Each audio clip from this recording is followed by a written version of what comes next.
Budaya kopi di kota Semarang tak lepas dari sejarah masa lalu industri kopi di tanah air, khususnya di Jawa Tengah.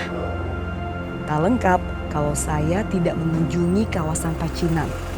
Di sini terdapat rumah kopi Margorijo.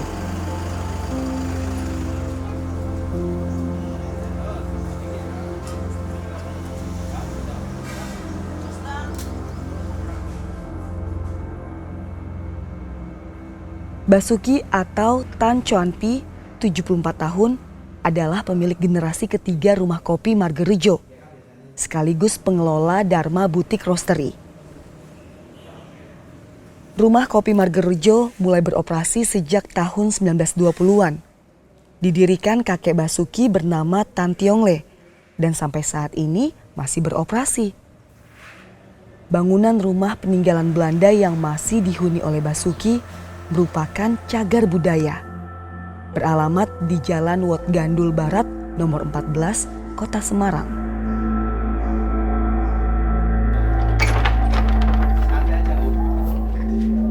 Wow, ini dia Pak Basuki.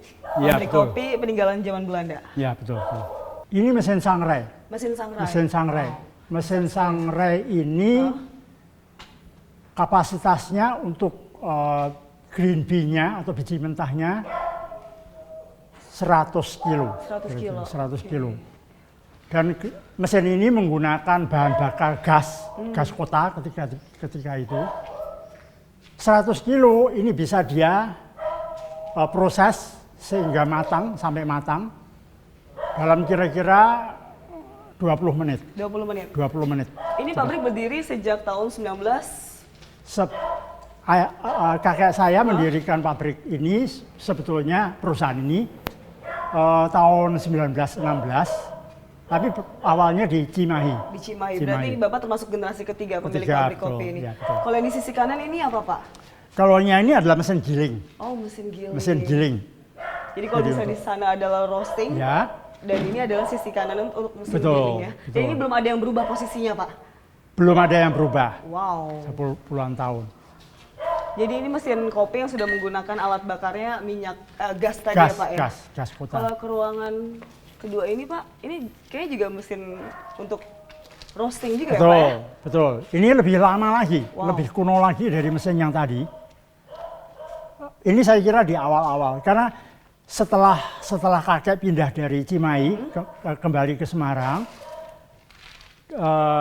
dia tentunya untuk memperbesar kapasitasnya, pertama menggunakan mesin yang ini dulu. Ini menggunakan kayu?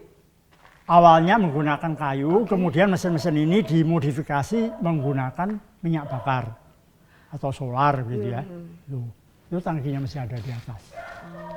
Semua alat masih ada berarti ya Pak ya? Masih ada. Ini berhenti berproduksi tahun berapa ya Pak?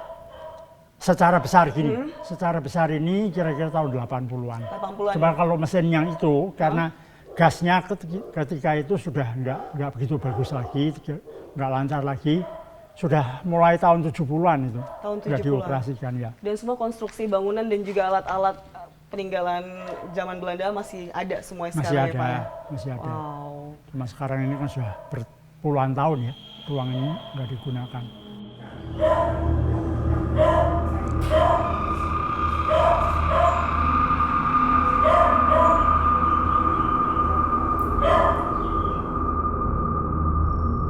Sisa-sisa pabrik ini, potret kejayaan kopi di masa silam.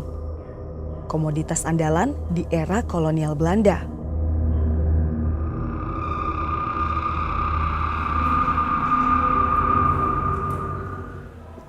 Kalau dulu kopi itu terutama yang dikenal itu adalah Robusta. Mana sekarang orang banyak yang tertarik pada jenis-jenis Arabikanya. Pada umumnya sering masih Robusta ya yang disenangi, karena Robusta itu masih tetap dipakai sebagai istilahnya apa ya, penghubung pergaulan gitu lah. Jadi kalau misalnya anak muda itu mengajak pacarnya untuk ya istilahnya omong-omong gitu di kafe, di warkop, masih tetap utamanya yang diminum adalah Robusta. Cuman Robusta biasanya tidak diminum secara single origin, tapi sudah dicampur dengan kopi susu, gula aren, dan lain-lain.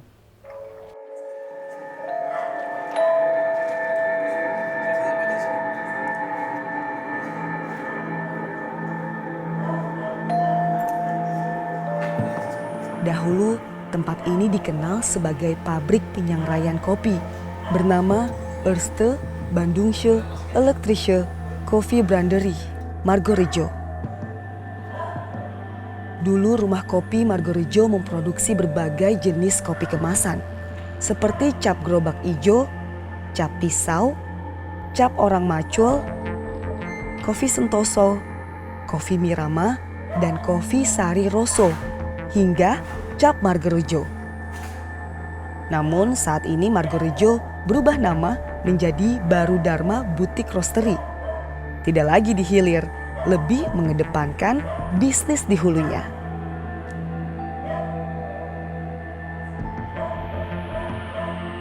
Basuki menciptakan ragam rasa kepada generasi milenial.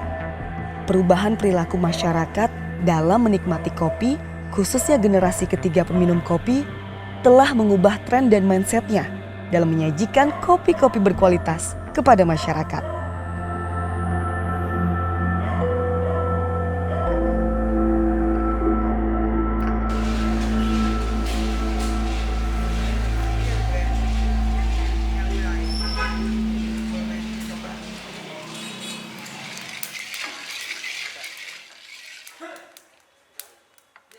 Di sisi kiri perumahan terdapat bangunan khusus melayani proses roasting.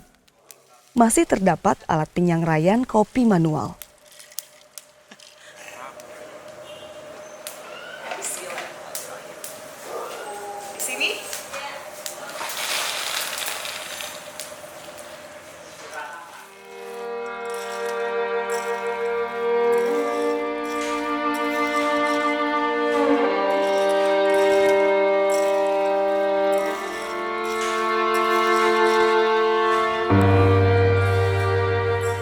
Keberadaan rumah kopi Margorejo yang masih kokoh berdiri hingga saat ini adalah bukti pergulatan dari sebuah idealisme.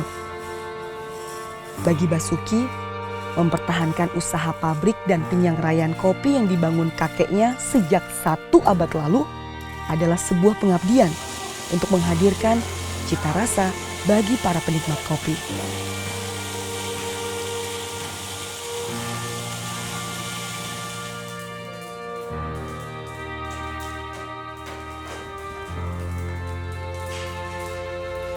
Dharma Boutique Roastery memaksa orang untuk tidak sekedar minum kopi, tapi sebagai sarana untuk menceritakan riwayat sebuah rasa.